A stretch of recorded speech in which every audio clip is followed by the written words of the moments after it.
जैसे जैसे तापमान गिर रहा है मौसम का, वैसे वैसे तापमान चढ़ता जा रहा है राजनीति का।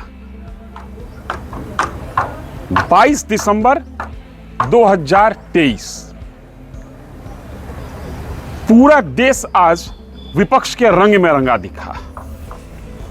संसद की सुरक्षा में चूक के मसले पर विपक्ष पूरे देश में सड़क पर उतरा।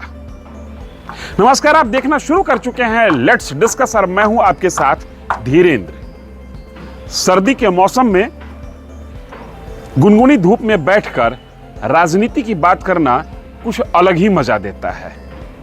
कुछ ऐसे ही मजा का लुत्फ हम भी उठा रहे हैं। कल से लेकर आज तक बिहार की राजनीति और राष्ट्रीय राजनीति में काफी कुछ हो चुका है। माना जा रहा था कि 19 दिसंबर की मीटिंग के बाद, 19 दिसंबर को जो इंडिया अलायंस की बैठक हुई थी, उसके बाद नीतीश कुमार नाराज चल रहे थे। यह बात उस दिन भी निकल कर आई थी कि मल्लिकार्जुन खड़गे का नाम जैसे ही प्रस्तावित किया गया पीएम पद के लिए, वैसे ही नीतीश और लालू दोनों नाराज हुए। मीडिया से मुलाकात पहले लालू यादव की हुई। लालू यादव ने कहा कि ऐसी कोई बात नहीं है, नीतीश नाराज नहीं है और हम भी नाराज नहीं हैं। लेकिन कुछ बात जरूर थी।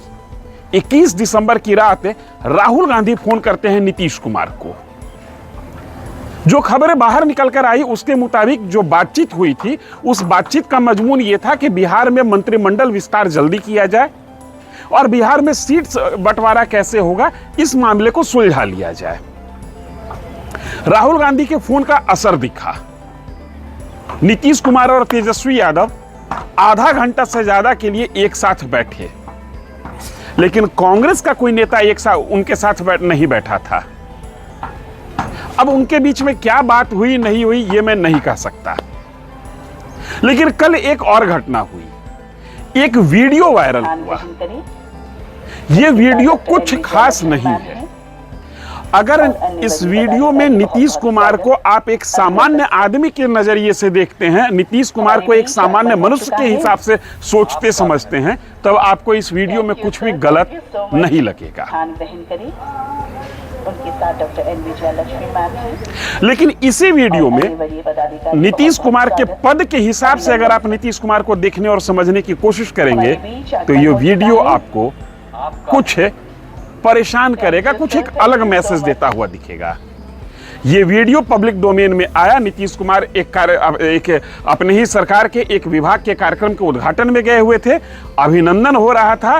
प्रति उत्तर में नीतीश कुमार ने भी अभिनंदन किया और इसके बाद लालू प्रसाद यादव के एक चहेते एमएलसी हैं, उन्हीं के पार्टी के, फेसबुक पर इसी वीडियो को टारगेट करते हुए लगातार 2-3 पोस्ट कर डाले। शायद आप सही समझ रहे हैं, मैं एमएलसी सुनील कुमार सिंह की बात कर रहा हूं, जो बिस्कोमान के चेयरमैन भी हैं। खैर, यह बहुत बड़ा मसला नहीं है। मसला यह बड़ा है कि आज शुक्रवार को संसद में संसदीय सुरक्षा में जो चूक हुई, पार्लियामेंट में जो 2 लड़के कूद गए थे, उसके खिलाफ या इस मुद्दे पर, साथ ही जो 100 से ज्यादा एमपी को निलंबित किया गया है, इस मुद्दे पर पूरा विपक्ष आज सड़क पर उतरा। दिल्ली में भी और पटना में भी पहली बार किसी मुद्दा विशेष पर विपक्षी एकता सड़क पर संघर्ष करती हुई दिखी। दिल्ली में कांग्रेस के टॉप लीडर जहां इस पूरे एजिटेशन को, इस पूरे आंदोलन को नेतृत्व कर दे रहे थे, वहीं उसी रैली में, उसी भीड़ में जो इंडिया अलायंस की दूसरी पार्टियां हैं वो भी साझा दिखी, कदमताल करते हुए दिखी। और यही स्थिति पटना में दिखा। पटना में इनकम टैक्स गोलंबर से लेकर कलेक्टेरिएट तक एक मार्च निकला, जिस मार्च में कांग्रेस, आरजेडी और जेडीयू तीनों पार्टी के नेता एक साथ कदमताल करते हुए दिखे। संकल्प था कि आने वाले 2024 के लोकसभा चुनाव में नरेंद्र मोदी की सरकार को उखाड़ फेंकना है। प्रदर्शन था आपसी एकजुटता का, आपसी शक्ति का, और एक विकल्प पेश करने की कोशिश की गई जनता के बीच में कि हम एक हैं और अगर हम एक रहे तो वो दिन दूर नहीं जब नरेंद्र मोदी को सत्ता से दूर किया जा सकता है। कुल मिला के ये कह सकते हैं कि पिछला 24 घंटा 21 दिसंबर से लेकर 22 दिसंबर जब हम बात कर रहे हैं, राजनीतिक रूप से ये 24 घंटा विपक्ष के नाम रहा।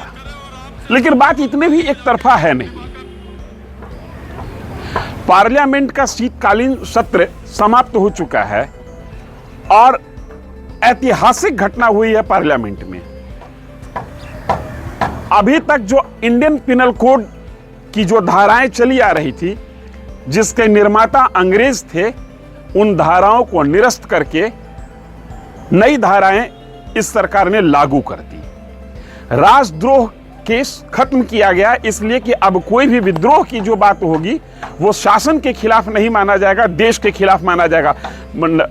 केंद्रीय गृह मंत्री ने सदन में बोला कि शासन के खिलाफ आवाज उठाने की इजाजत हर किसी को होगी, देश के खिलाफ आवाज उठाने की इजाजत किसी को नहीं होगी। इंडियन पिनल कोड को एक तरीके से कहिए कि आमूल चूल परिवर्तन उसमें कर दिया गया। इस मामले में यह सत्र ऐतिहासिक रहा।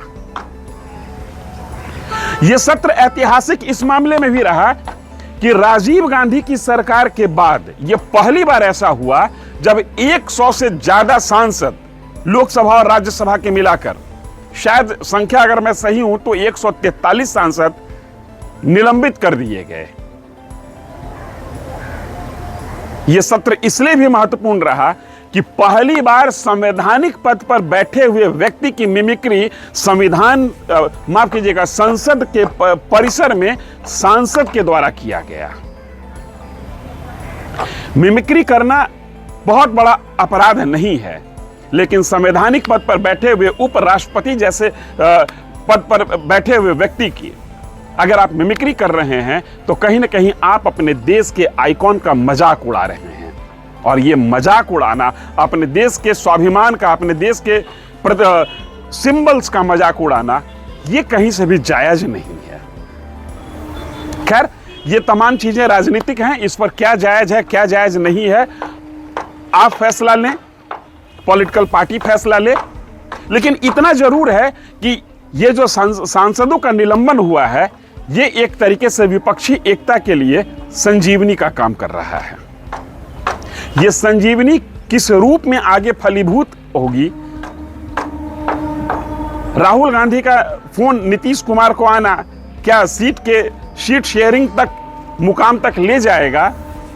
ये आने वाला वक्त तय करेगा। हम नजर बनाए हुए हैं।